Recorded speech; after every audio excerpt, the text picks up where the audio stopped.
Assalamualaikum pendengar setia maupun pendengar baru channel Tun 4G yang dirahmati Allah. Seorang anak yatim yang baru saja kehilangan ayahnya dalam kecelakaan tragis, tiba-tiba dipermalukan, dihina dan difitnah oleh teman-teman yang seharusnya menjadi saudaranya. Namun, kisah ini belum berakhir. Takdir Allah tak pernah salah, dan seorang anak yatim yang terluka akan menemukan kekuatan luar biasa yang tak pernah ia bayangkan sebelumnya. Apa yang akan terjadi? Namun sebelumnya, bagi yang beragama Islam, saya sarankan untuk menuliskan sholawat Nabi Muhammad, agar kelak sholawat ini menjadi saksi untuk mendapat syafaat di akhirat. Like dan subscribe ke channel ini sangat membantu menyebarkan dakwah Islam dan menjadi amal jariah. Mari simak kisah ini, dan biarkan hatimu tergerak oleh takdir yang tak terduga.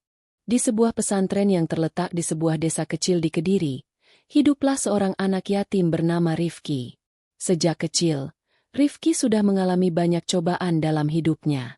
Ayahnya meninggal dalam sebuah kecelakaan tragis yang merenggut nyawanya, meninggalkan Rifki dan ibunya dalam keadaan yang penuh kesulitan. Namun, meski tanpa ayah di sisinya, Rifki selalu menunjukkan sikap yang penuh semangat. Ibunya, seorang wanita sederhana, selalu mengajarkan Rifki untuk menjadi anak yang taat kepada Allah, rajin beribadah, dan tidak pernah menyerah dalam mencari ilmu. Pesantren itu menjadi tempat bagi Rifki untuk mengasah pengetahuannya tentang agama. Ia merasa pesantren adalah tempat yang penuh dengan kedamaian dan kesempatan untuk menjadi lebih baik. Rifki adalah seorang anak yang sangat rajin dan selalu berusaha keras untuk mendapatkan ilmu sebanyak-banyaknya.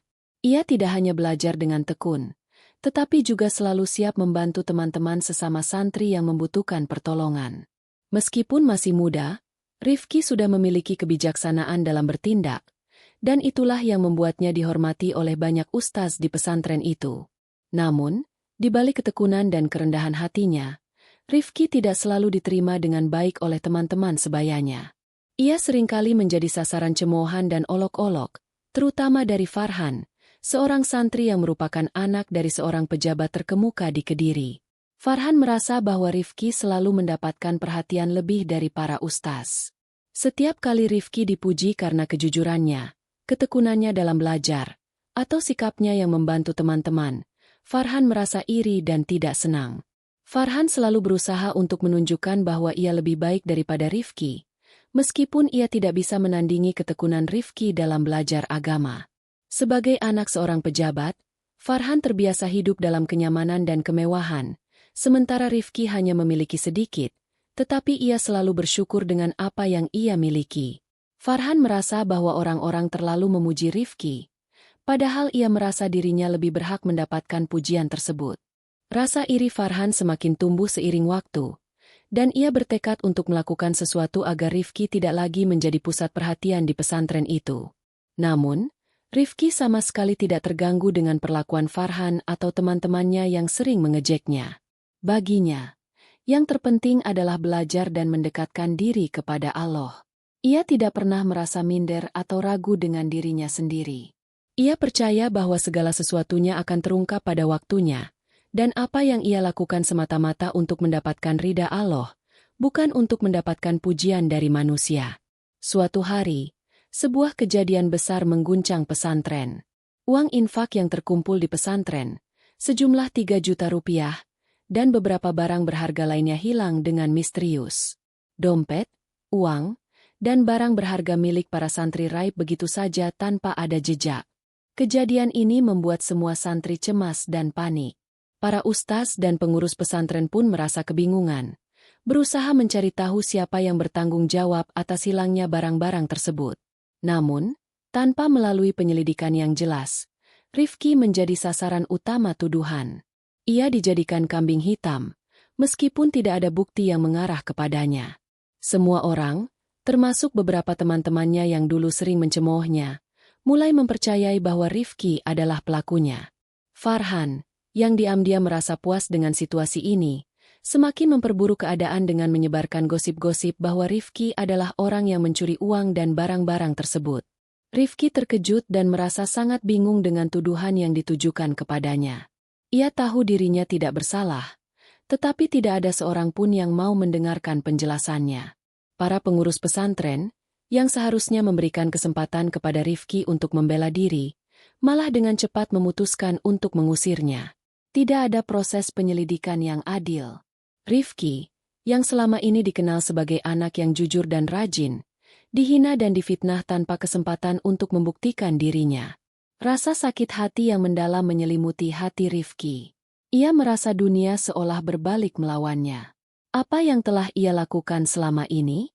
Mengapa ia yang selalu berusaha berbuat baik malah diperlakukan seperti ini? Ia tidak tahu harus pergi kemana, dan tanpa ada pilihan lain, ia terpaksa meninggalkan pesantren yang dulu ia anggap sebagai rumah kedua. Tanpa ada dukungan atau bantuan dari siapapun, Rifki membawa sedikit barang miliknya dan berjalan pergi dari pesantren itu. Langkah kaki Rifki terasa berat. Ia berjalan dengan pikiran yang kosong, tidak tahu harus pergi kemana. Ia merasa seolah tidak ada tempat lagi untuknya di dunia ini. Dengan hati yang hancur, ia melangkah menjauh dari pesantren yang dulu ia anggap sebagai tempat untuk mengabdi kepada Allah, mencari ilmu, dan membangun masa depannya. Namun, hidup membawa Rifki ke tempat yang tak terduga. Ia terdampar di sebuah masjid kecil dan tua di daerah Gresik. Tanpa tujuan jelas, Rifki duduk di sudut masjid, merasa sangat bingung dan kesepian. Tidak ada tempat lain yang ia tuju, dan masjid ini tampak menjadi satu-satunya tempat yang bisa memberinya sedikit kedamaian. Ia merasa seolah dunia ini tidak lagi ada tempat untuknya. Namun, di tengah kesedihannya, sebuah suara lembut memecah kesunyian. Seorang pria tua dengan wajah penuh kebijaksanaan dan ketenangan mendekat. Pria itu mengenakan pakaian marbot masjid yang sederhana, tetapi wajahnya penuh dengan kebaikan. "Nak, kenapa wajahmu begitu murung?" tanya pria itu dengan lembut, seakan bisa merasakan kesedihan yang mendalam di dalam hati Rifki. Rifki menatap pria itu dengan tatapan kosong. Ia tidak tahu harus berkata apa. Hatinya terlalu hancur untuk mengungkapkan perasaannya. Namun, pria itu tidak menunggu lama untuk berbicara lebih lanjut. "Jangan khawatir, Nak. Semua cobaan yang Allah berikan pasti ada hikmahnya. Saya Ustadz Adi, marbot masjid ini.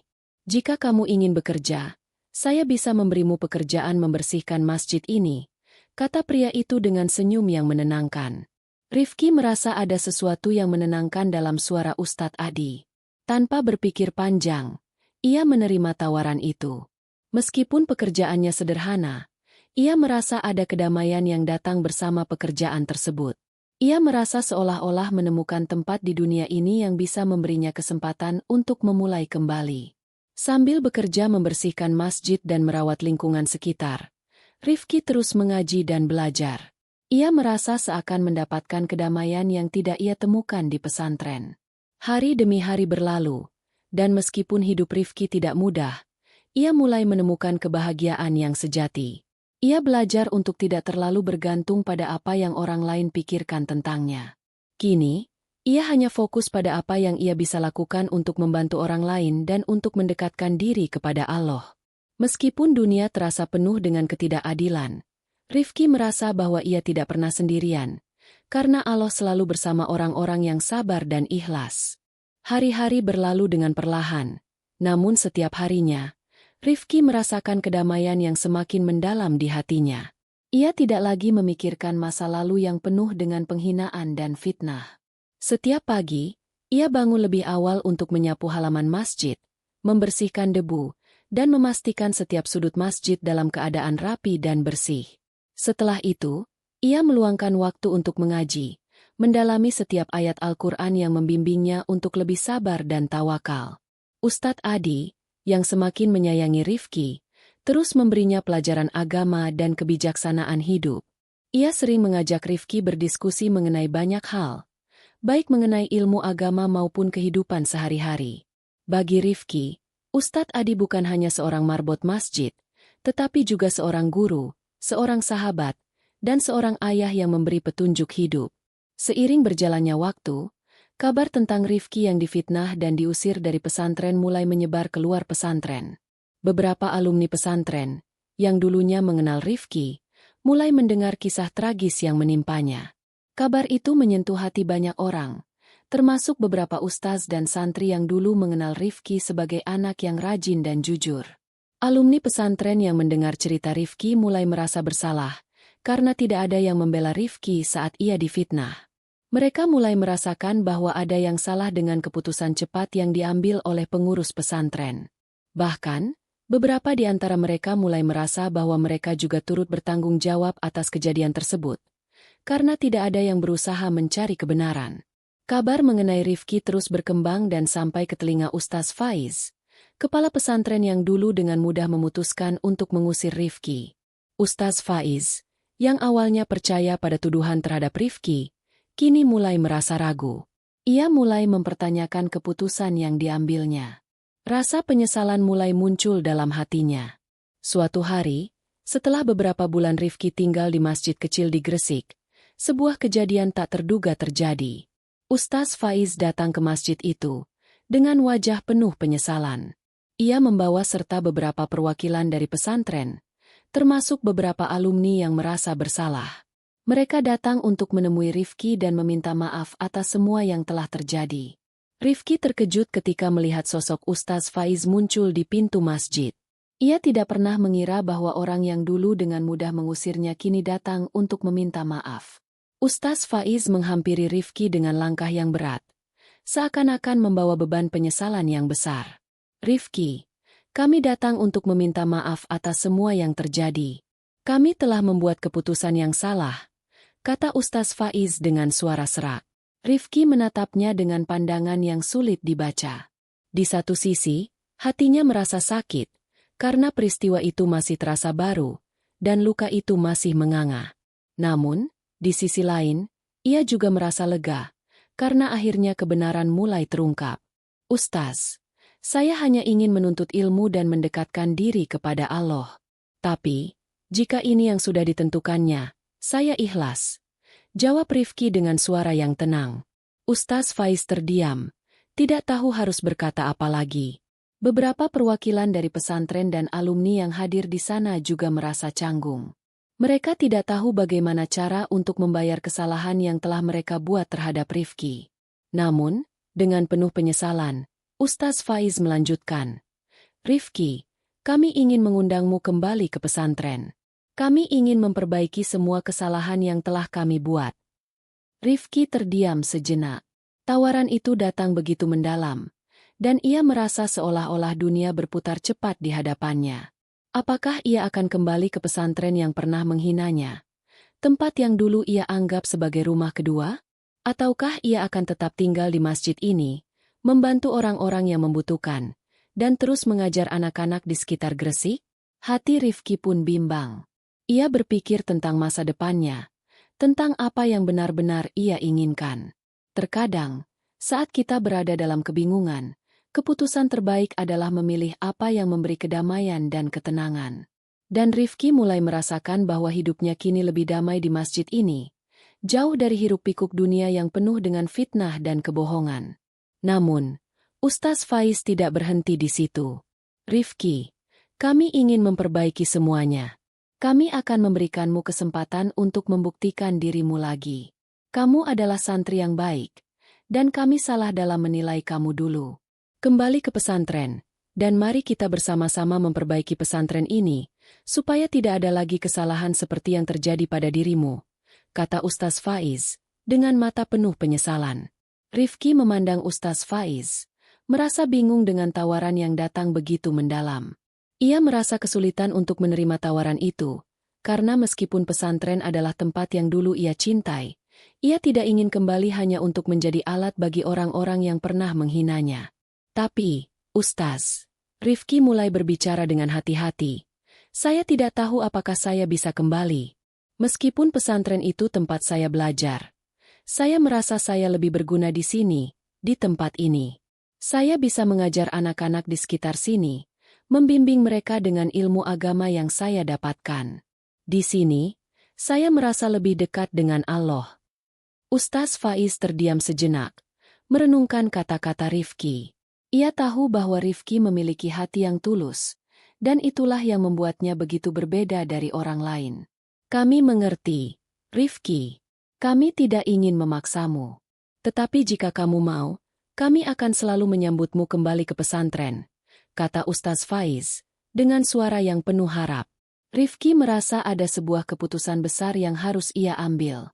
Ia harus memilih antara kembali ke pesantren yang pernah menghinanya atau tetap tinggal di jalanan, membantu anak-anak yang terabaikan dan mengenalkan mereka pada Islam yang penuh kasih sayang. Malam itu, Rifki duduk sendiri di sudut masjid, merenungkan kata-kata Ustaz Faiz yang terus terngiang di telinganya. Tawaran untuk kembali ke pesantren yang pernah mengusirnya begitu mengusik perasaannya. Ia merasa bingung, ragu, dan sedikit marah. Kenapa semuanya datang begitu terlambat? Kenapa harus ada banyak penderitaan yang ia alami dulu agar mereka menyadari kesalahannya? Namun, ada bagian dari dirinya yang merasa bahwa ini adalah ujian besar dari Allah. Sebuah kesempatan untuknya menunjukkan siapa dirinya sebenarnya. Di satu sisi, ia bisa kembali ke pesantren dan membuktikan kepada semua orang bahwa ia adalah santri yang jujur, rajin, dan baik. Namun, di sisi lain, ia merasa bahwa ia telah menemukan tempat yang lebih berarti, tempat yang memberinya ketenangan dan ruang untuk berbuat lebih banyak untuk masyarakat, terutama anak-anak yang terabaikan di sekitar Gresik. Di masjid itu, Rifki merasa ia telah menemukan kedamaian yang tak pernah ia rasakan sebelumnya. Ia merasa lebih dekat dengan Allah dan lebih bebas untuk menyalurkan ilmu yang ia miliki tanpa ada yang menghalangi. Anak-anak di sekitar masjid sering datang padanya untuk belajar mengaji dan mempelajari nilai-nilai agama. Mereka mendengarkan dengan seksama setiap kata yang ia ucapkan. Rifki merasa bahwa hidupnya memiliki tujuan yang lebih besar di sini, membantu mereka yang membutuhkan, mengajari mereka kebaikan, dan memperkenalkan mereka pada Islam yang penuh kasih sayang. Namun, tak bisa dipungkiri, tawaran Ustaz Faiz tetap menggoda hatinya. Sebagian dirinya ingin kembali ke pesantren, membuktikan bahwa ia adalah orang yang tidak salah. Ia ingin mereka semua tahu bahwa ia tidak pernah mencuri uang atau barang yang hilang. Ia hanya seorang anak yatim yang berusaha keras untuk mencari ilmu. Namun, Rifki juga tahu bahwa meskipun ia kembali, tidak ada jaminan semuanya akan kembali seperti semula. Ia khawatir akan selalu ada rasa ketidakpercayaan yang membekas di hati orang-orang di pesantren itu. Keputusan yang ia hadapi terasa semakin berat. Rifki menatap langit malam, melihat bintang-bintang yang bersinar terang. Ia merasa seolah-olah Allah sedang mengujinya dengan cara yang sangat berat. Tetapi, di sisi lain, ia tahu bahwa setiap ujian akan membawa hikmah, jika ia bisa menghadapinya dengan sabar dan ikhlas. Pagi itu, ketika Rifki sedang membersihkan halaman masjid seperti biasa, ia dipanggil oleh Ustaz Adi. Ustaz Adi menyadari kegundahan di wajah Rifki. Ada apa, Nak? Sepertinya kamu sedang memikirkan sesuatu yang berat. Tanya Ustaz Adi dengan lembut. Rifki menghentikan pekerjaannya dan duduk di samping Ustaz Adi. Ustaz, saya diberi tawaran untuk kembali ke pesantren.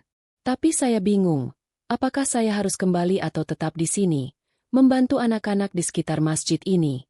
Jawab Rifki dengan suara yang penuh kebimbangan. Ustaz Adi menatapnya dengan bijak.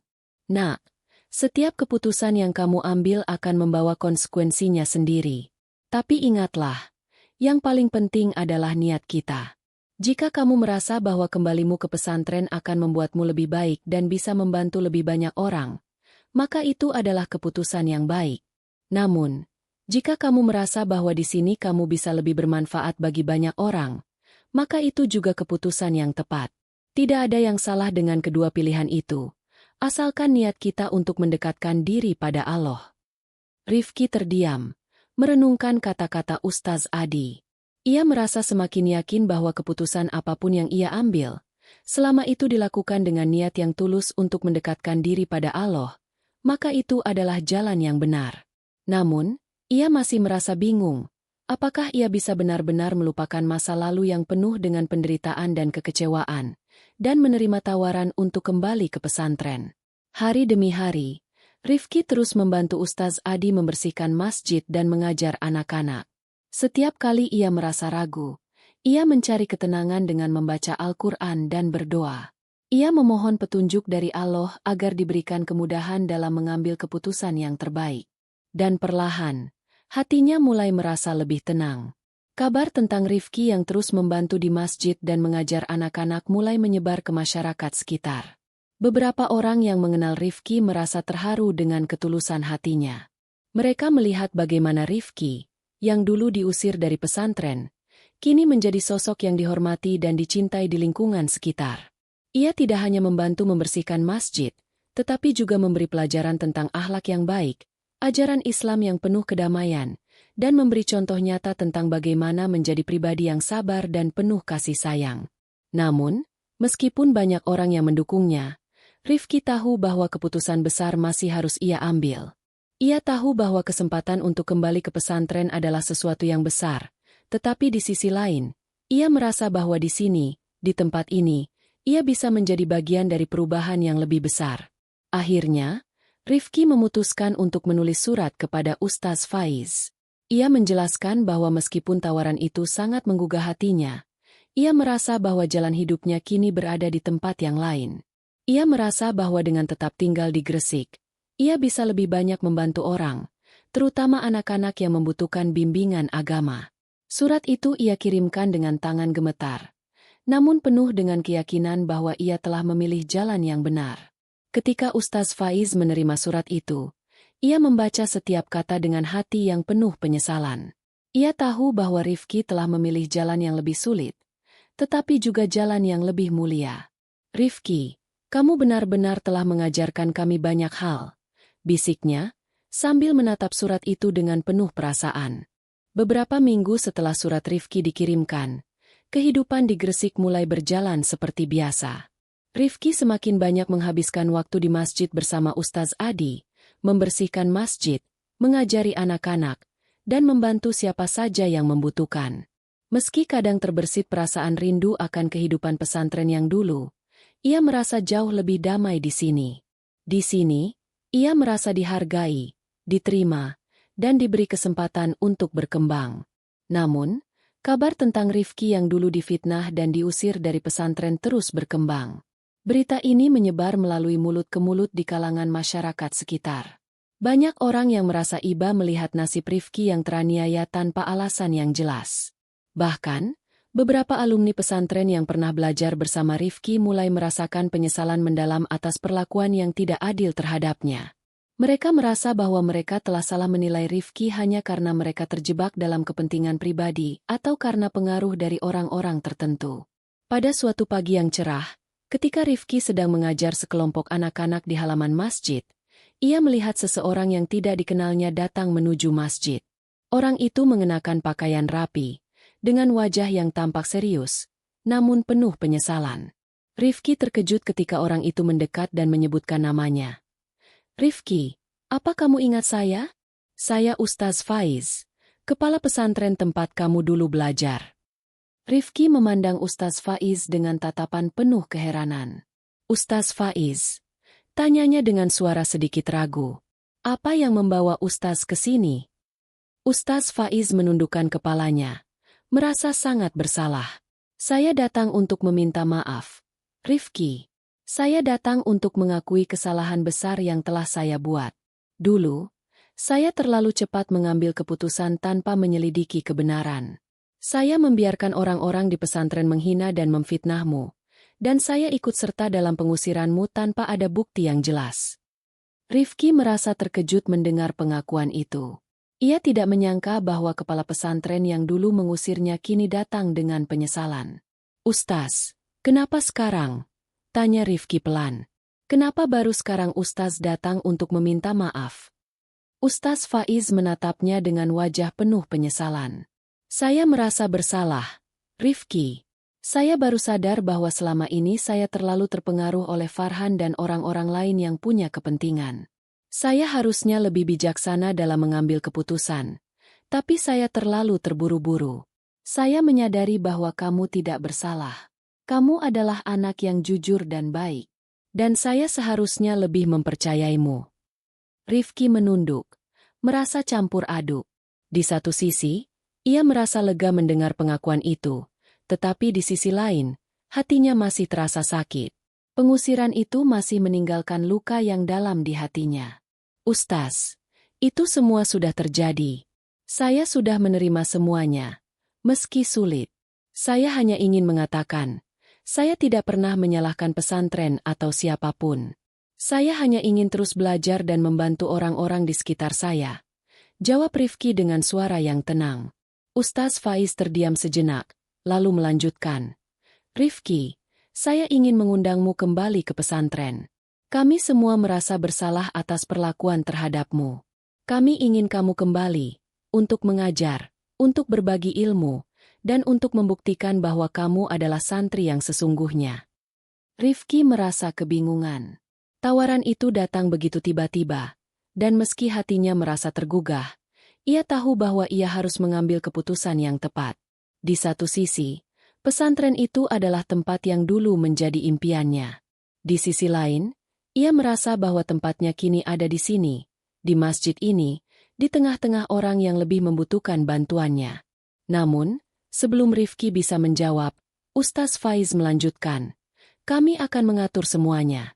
Kami juga akan memastikan bahwa tidak ada lagi ketidakadilan seperti yang kamu alami dulu. Kami ingin kamu tahu, kamu selalu diterima di sana. Rifki terdiam. Hatinya bergolak, tetapi ia tahu bahwa ini adalah kesempatan yang tidak bisa ia lewatkan. Ia memandang Ustaz Faiz dengan penuh rasa hormat dan berkata, saya akan berpikir tentang itu, Ustaz. Saya menghargai tawaran itu, tetapi saya juga ingin memastikan bahwa keputusan saya akan membawa manfaat bagi lebih banyak orang. Ustaz Faiz mengangguk dengan penuh pengertian. Tentu, Rifki, kami akan menunggu jawabanmu. Kami berharap kamu bisa kembali. Setelah pertemuan itu, Rifki merasa bingung. Ia kembali ke masjid dan melanjutkan pekerjaannya seperti biasa. Tetapi pikirannya terus dipenuhi dengan perasaan ragu. Tawaran itu sangat menggoda, tetapi ia tahu bahwa ia tidak bisa kembali ke pesantren hanya karena rasa ingin membuktikan sesuatu kepada orang lain. Ia harus memastikan bahwa langkahnya benar-benar untuk kebaikan dirinya dan orang-orang di sekitarnya. Rifki merenung sepanjang malam. Ia tahu bahwa hidupnya kini lebih bermakna di Gresik. Ia merasa lebih dekat dengan Allah, lebih sabar, dan lebih tahu apa yang sebenarnya penting dalam hidup ini. Dan saat itu, ia menyadari bahwa apa yang telah terjadi padanya selama ini, meski menyakitkan, justru membentuknya menjadi pribadi yang lebih kuat dan lebih bijaksana. Keesokan harinya, Rifki kembali bertemu dengan Ustaz Adi. Setelah menceritakan pertemuannya dengan Ustaz Faiz, Rifki mengungkapkan keraguannya. Ustaz Adi mendengarkan dengan seksama dan kemudian berkata, Nak, setiap langkah yang kamu ambil harus berdasarkan niat yang ikhlas. Jika kamu merasa bahwa kembalimu ke pesantren akan memberi manfaat lebih, maka itu adalah pilihan yang baik. Tetapi jika kamu merasa bahwa di sini, di tempat ini, kamu bisa lebih banyak membantu orang, maka itu juga pilihan yang baik. Rifki mengangguk pelan. Ia merasa lebih tenang setelah berbicara dengan Ustaz Adi. Ia tahu bahwa apapun yang ia pilih, selama ia menjaga niatnya untuk mendekatkan diri pada Allah, maka itu adalah langkah yang benar. Beberapa hari berlalu setelah pertemuan Rifki dengan Ustaz Faiz. Rifki tidak bisa lagi menghindari kenyataan bahwa ia harus membuat keputusan besar. Tawaran untuk kembali ke pesantren masih terngiang-ngiang di pikirannya. Di satu sisi, pesantren itu adalah tempat yang dulu ia anggap sebagai jalan untuk mencapai cita-citanya, untuk menuntut ilmu agama lebih dalam dan mengabdi pada masyarakat. Tetapi di sisi lain, ia merasa bahwa hidupnya sekarang di Masjid Gresik jauh lebih bermakna. Di sini, ia bisa berbagi ilmu langsung kepada anak-anak jalanan, kepada orang-orang yang benar-benar membutuhkan pertolongan. Rifki duduk termenung di sudut masjid, memandang langit yang mulai meredup di sore hari. Ia memikirkan kembali semuanya, dari peristiwa pengusirannya, penyesalan yang datang terlambat dari pesantren, hingga tawaran kembali yang kini berada di hadapannya. Namun, di hati Rifki, ada satu hal yang jelas. Ia tidak ingin menjadi orang yang hanya kembali untuk membuktikan bahwa ia tidak bersalah. Ia ingin hidup dengan tujuan yang lebih besar, membantu orang-orang yang terlupakan dan mengajarkan kebaikan dalam cara yang lebih langsung, tanpa ada prasangka dan fitnah. Ustaz Adi yang selalu hadir di sisi Rifki, memberikan nasihat yang menenangkan hati. Nak, hidup ini penuh dengan pilihan, dan setiap pilihan akan membawa konsekuensinya. Jika kamu merasa bahwa di pesantren kamu bisa membantu lebih banyak orang, maka pergilah. Tapi ingatlah, jalan yang kamu pilih harus selalu berlandaskan niat yang ikhlas. Jangan sampai niatmu terganggu oleh ambisi pribadi atau keinginan untuk membuktikan sesuatu kepada orang lain. Allah akan menunjukkan jalan yang benar jika kamu selalu berusaha untuk ikhlas. Kata-kata itu seperti sebuah lentera yang menerangi jalan gelap yang membingungkan hati Rifki. Ia merasa tenang, meski keputusan yang dihadapinya begitu besar. Ia tahu bahwa hidupnya akan selalu berhubungan dengan perjuangan dan pengorbanan. Jika ia kembali ke pesantren, itu bukan karena ingin membalas dendam atau mendapatkan pengakuan. Itu harus karena niat yang tulus untuk mengabdi lebih banyak lagi. Pada malam yang penuh bintang itu, Rifki mengambil keputusan. Dengan langkah pasti, ia kembali menemui Ustaz Faiz. Tidak ada kemarahan, tidak ada kebencian yang tersisa di hatinya. Semua yang terjadi adalah bagian dari takdir yang harus dijalani. Rifki sudah siap menghadapi apapun yang akan datang. Saat ia sampai di depan Ustaz Faiz, ia mengucapkan kata-kata yang penuh keteguhan. Ustaz, saya akan kembali ke pesantren, tetapi saya ingin semuanya berjalan dengan cara yang benar. Saya ingin membuktikan bahwa ilmu yang saya dapatkan bukan hanya untuk saya sendiri, tetapi untuk membantu sesama. Saya akan kembali bukan untuk membalas dendam atau membuktikan kesalahan orang lain. Saya akan kembali untuk membuktikan bahwa Islam adalah jalan yang penuh kasih sayang, dan setiap orang berhak mendapat kesempatan untuk berubah. Ustaz Faiz menatap Rifki dengan penuh penghormatan. Kami sudah menunggu keputusanmu, Rifki. Kami semua siap mendukungmu. Semoga langkahmu ini membawa berkah bagi banyak orang. Setelah keputusan itu diambil, Rifki kembali ke pesantren dengan hati yang lebih lapang. Tidak ada lagi rasa dendam atau kebencian terhadap siapapun. Ia merasa lebih dewasa dan lebih siap untuk menghadapi tantangan yang ada. Begitu ia memasuki halaman pesantren, beberapa santri yang dulu pernah mencemooh dan merendahkannya menatapnya dengan pandangan yang berbeda. Beberapa di antara mereka bahkan merasa malu dan mulai mendekat untuk meminta maaf. Rifki hanya tersenyum dan menganggukkan kepalanya. Ia tahu bahwa kehidupan bukan hanya tentang membalas perlakuan orang lain, tetapi bagaimana kita bisa membawa kebaikan bagi mereka yang pernah salah menilai kita. Hari-hari di pesantren kembali berjalan, tetapi Rifki kini lebih berhati-hati dalam bergaul dan dalam mengajarkan ilmu. Ia mengajarkan para santri untuk tidak hanya mengejar ilmu dunia, tetapi juga untuk memahami pentingnya berbuat baik kepada sesama, menjaga hati, dan selalu ikhlas dalam setiap langkah hidup. Rifki tidak hanya mengajar dalam kelas, tetapi juga menjadi contoh hidup bagi banyak orang. Ia mengajak mereka untuk merasakan kedamaian yang ia temukan di dalam dirinya, yang tidak bergantung pada pengakuan orang lain, tetapi pada niat yang ikhlas untuk selalu mendekatkan diri kepada Allah. Namun, perjalanan hidup Rifki tidak selalu mulus. Meski ia kini diterima kembali, tantangan terus berdatangan. Farhan, yang dulu selalu iri dan berusaha menjatuhkannya, kini merasa tidak senang dengan perubahan Rifki. Ia merasa tersaingi oleh Rifki yang semakin mendapat perhatian lebih dari para ustaz dan santri lainnya. Farhan mulai merencanakan sesuatu untuk menghalangi langkah Rifki, tetapi Rifki sudah siap dengan segala kemungkinan. Ia tahu bahwa dalam setiap perjuangan pasti ada rintangan, dan yang terpenting adalah bagaimana kita tetap teguh pada niat kita untuk selalu berbuat kebaikan. Suatu hari, ketika Rifki sedang mengajar di salah satu kelas, Farhan mendekatinya dengan ekspresi yang tidak ramah. "Rifki," katanya dengan nada mengejek, "apakah kamu merasa sudah lebih baik sekarang? Kami semua tahu, kamu hanya ingin menjadi perhatian. Kamu tidak lebih dari sekadar anak yatim yang ingin mendapat pengakuan." Rifki menatap Farhan dengan penuh ketenangan. "Farhan, jika kamu merasa demikian, itu adalah hakmu. Tetapi saya tidak mengajar untuk mendapatkan pengakuan. Saya mengajar karena saya ingin membantu orang lain. Jika itu membuatmu merasa tidak nyaman, saya mohon maaf. Saya hanya ingin berbagi ilmu yang saya miliki." Farhan terdiam. Tampaknya tidak menyangka bahwa Rifki akan merespon dengan begitu tenang. Di dalam hatinya, ia mulai merasa cemas. Mungkin, Memang ada sesuatu yang berbeda dengan Rifki yang dulu. Kehidupan Rifki di pesantren kini berjalan penuh dengan pelajaran dan pengalaman berharga. Ia telah melewati banyak hal, dan ia tahu bahwa perjalanan hidupnya tidak akan pernah mudah. Namun, ia yakin bahwa setiap langkahnya kini semakin mendekatkan dirinya pada tujuan yang lebih besar, untuk membantu orang lain dan menegakkan kebenaran. Hari demi hari, Rifki terus menjalani hidup di pesantren dengan penuh dedikasi. Ia tidak hanya fokus pada pelajaran agama, tetapi juga mulai memperhatikan para santri yang dulunya ia anggap sebagai saingan. Rifki merasa bahwa pesantren adalah tempat di mana ia bisa membantu banyak orang, termasuk mereka yang mungkin sebelumnya tidak memperhatikannya.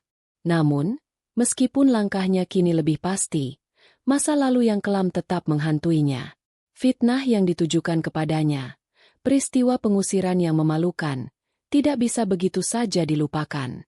Ia menyadari bahwa kehadirannya di pesantren tidak hanya untuk belajar, tetapi juga untuk membuktikan bahwa kebenaran suatu hari nanti akan muncul.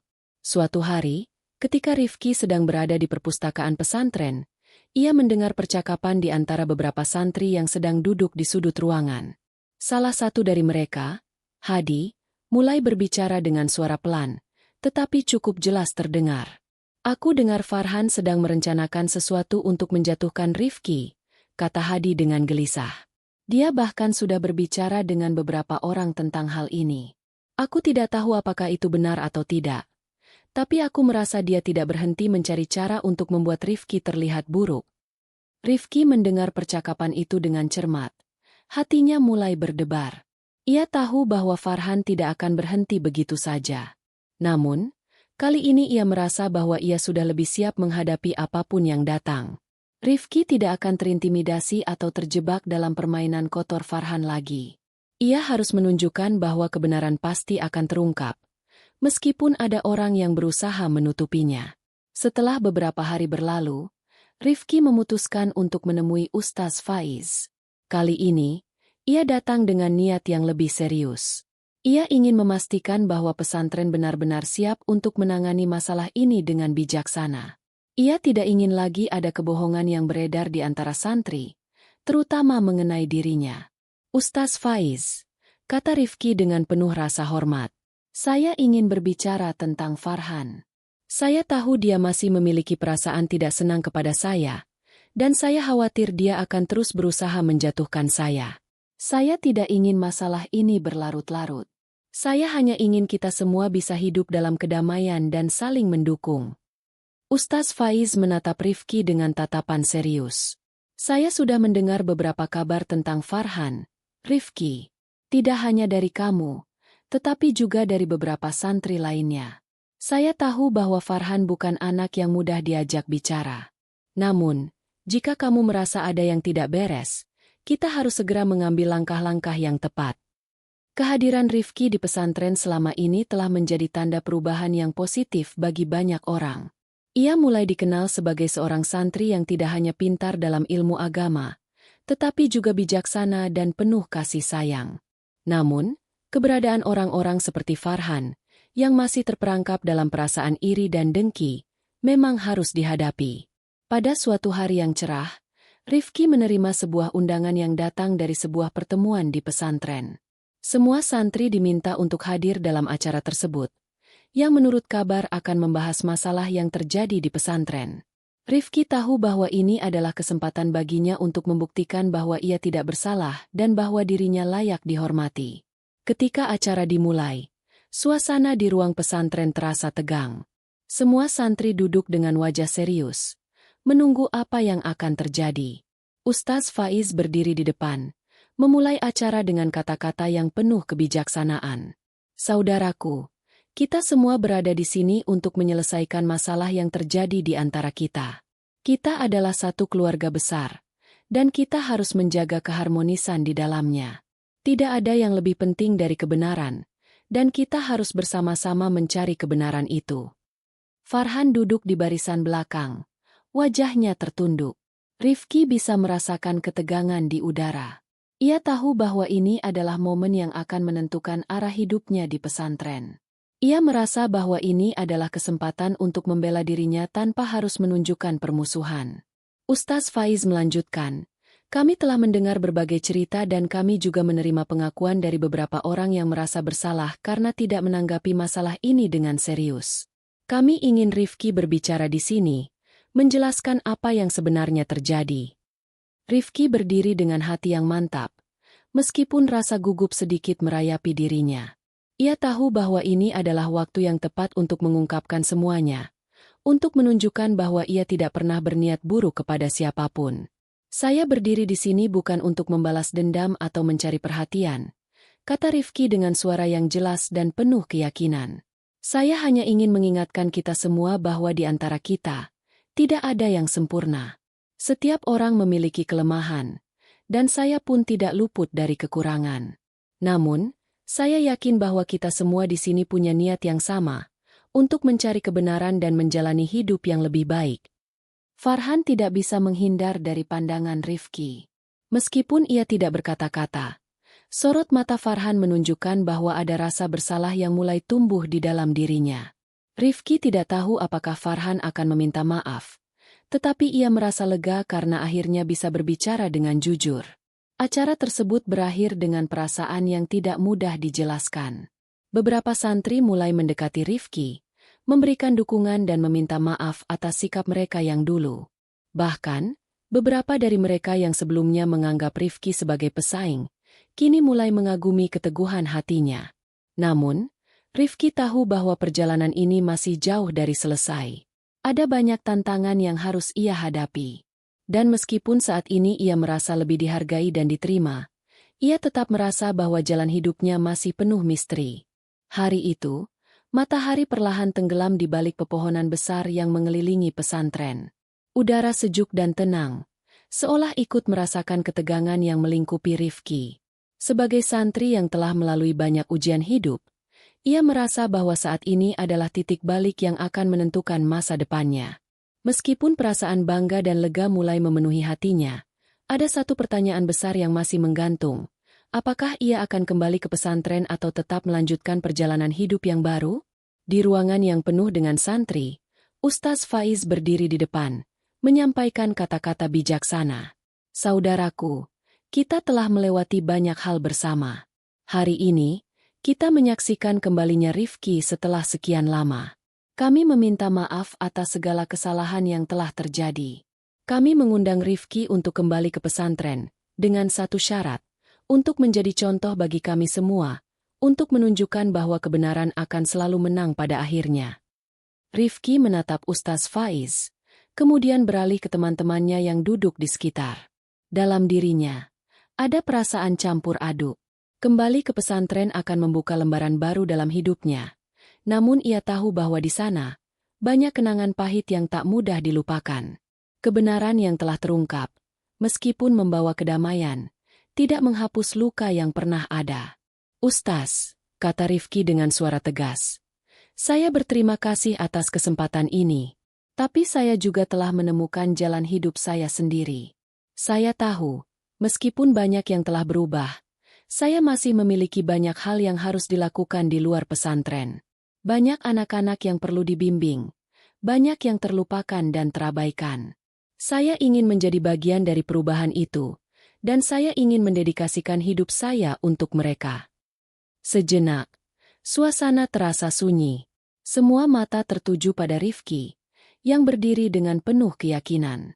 Ustaz Faiz hanya terdiam, memandangnya dengan penuh pengertian.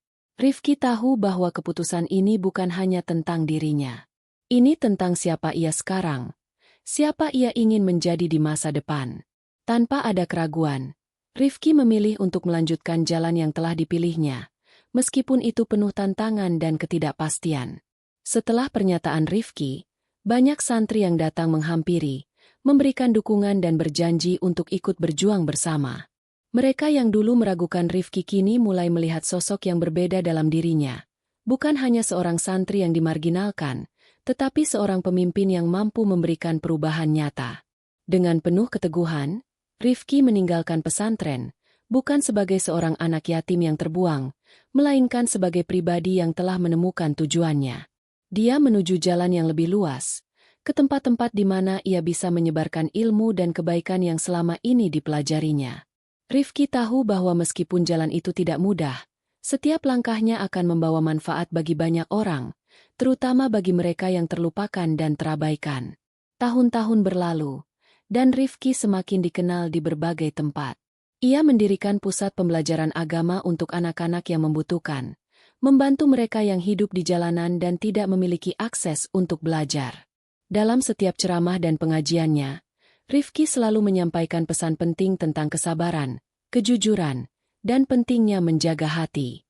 Ia menjadi sosok yang menginspirasi, tidak hanya di kalangan santri, tetapi juga di masyarakat luas. Suatu hari, ketika Rifki sedang mengajar di pusat pembelajarannya, ia menerima kabar dari pesantren tempatnya dulu belajar. Ternyata, Farhan, yang dulu selalu berusaha menjatuhkannya, kini menjadi orang yang terperangkap dalam masalah besar. Meskipun semula merasa bangga dengan kedudukannya sebagai anak pejabat, Farhan terjerat dalam sebuah kasus yang merusak reputasinya. Namun, kali ini, Rifki tidak merasa bahagia. Ia merasa kasihan, karena ia tahu betul bahwa perasaan iri dan kebencian yang pernah menghantui Farhan adalah akar dari semua kesalahan yang ia lakukan. Rifki memutuskan untuk kembali ke pesantren. Kali ini bukan untuk membuktikan siapa yang benar atau salah, tetapi untuk memberikan maaf dan pengajaran. Ia berjumpa dengan Farhan yang kini tampak lemah dan menyesal. "Farhan," kata Rifki dengan lembut, "saya tahu bahwa kita pernah berbeda. Tapi saya juga tahu bahwa setiap orang bisa berubah. Saya ingin kamu tahu bahwa saya memaafkanmu, dan saya berharap kamu bisa menemukan jalan yang benar."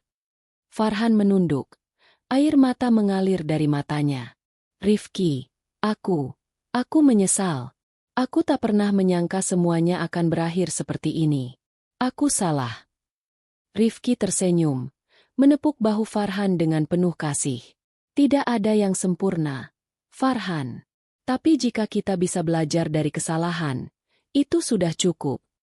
Cerita Rifki, anak yatim yang pernah dihina dan difitnah, kini menjadi legenda di pesantren dan di tempat-tempat yang pernah ia singgahi. Ia bukan hanya menjadi simbol keteguhan hati, tetapi juga menjadi contoh nyata bahwa kebenaran, meskipun tertunda, pasti akan menang pada akhirnya. Perjalanan hidup Rifki mengajarkan kita bahwa di balik setiap cobaan dan kesulitan, terdapat kesempatan untuk tumbuh dan memberikan manfaat bagi banyak orang.